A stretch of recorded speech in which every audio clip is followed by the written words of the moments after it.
I watched his performance last night, and I thought it was terrible. I thought it was sad because everything's negative. You know, there's nothing positive. It's not like, how come we're doing so well here? How did you do these great trade deals? Instead, we have a trade deal that's a disaster that's going down. That even Hillary Clinton finally got smart, even though she supported it. You know, she probably heard my stance. It's a horrible trade deal. It's a disgusting trade deal, and it shouldn't be approved. So I watched him last night. I saw him say that. I mean, he can't say, I think he's going to make it, in all fairness to him. He can't say, you know, what do you think of Donald Trump? Well, I think he's going to be the next president, in all fairness, right? But I thought it was a little bit sad because there's so much negativity. It's just very negative. And then, you know, he goes, what else you got? Like he's doing great. And he wasn't doing great. He was doing poorly. And, you know, I don't get it. What's going on in our country? It can be fixed. It can be, in many cases, very easily. But we have somebody that's more worried about climate change than he is about all of the problems that we have. Well, he said leadership is not taking action in Syria, putting 100,000 troops there. Leadership change is this. Leadership. My definition of leadership would be leading on climate change and international accord that potentially we'll get in Paris. My definition of leadership is mobilizing the entire world community to make sure that Iran doesn't get a nuclear weapon. Is that leadership for you? Well, in one of the worst deals I've ever seen in the history of deal-making, I think the deal that they made with Iran is maybe the worst I've ever seen. That includes real estate deals that went astray. That includes hundreds of other deals. I mean, that's what I do is deals. I think it's one of the dumbest deals I've ever seen. So he's talking about that, and he's talking about climate change.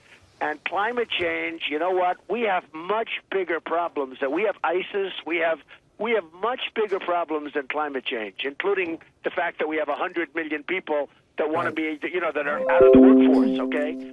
But all he talks about is climate change, and that is not our problem, folks. But sorry, go I was ahead. going to say, he just seems to be completely out of touch, you know, with the American people. His viewpoints, his priorities are so skewed to say that climate change is one of the biggest threats against this country, like you point out, where essentially we have all these problems in the Middle East, Syria burning, every place else, and the man just is very focused on his own political ideology, and I guess he wants to be like the climate change czar or something. Well, first of all, hello, Kimberly. Hi. And I love Kimberly. You know, she treats me so well. She's always defending me on the 5, and I just love her. She's great.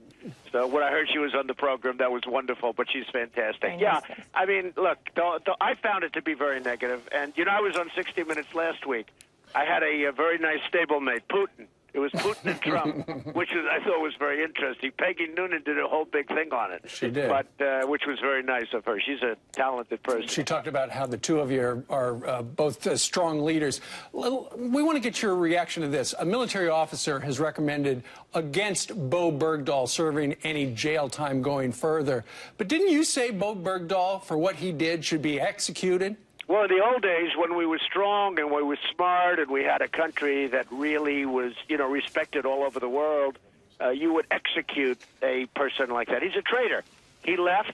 6 people were killed looking for him. You know, 6 people went out. They're trying to downplay that now. They are. 6 people went out looking for him, trying to find him. They were killed. All killed. Young, beautiful, incredible people.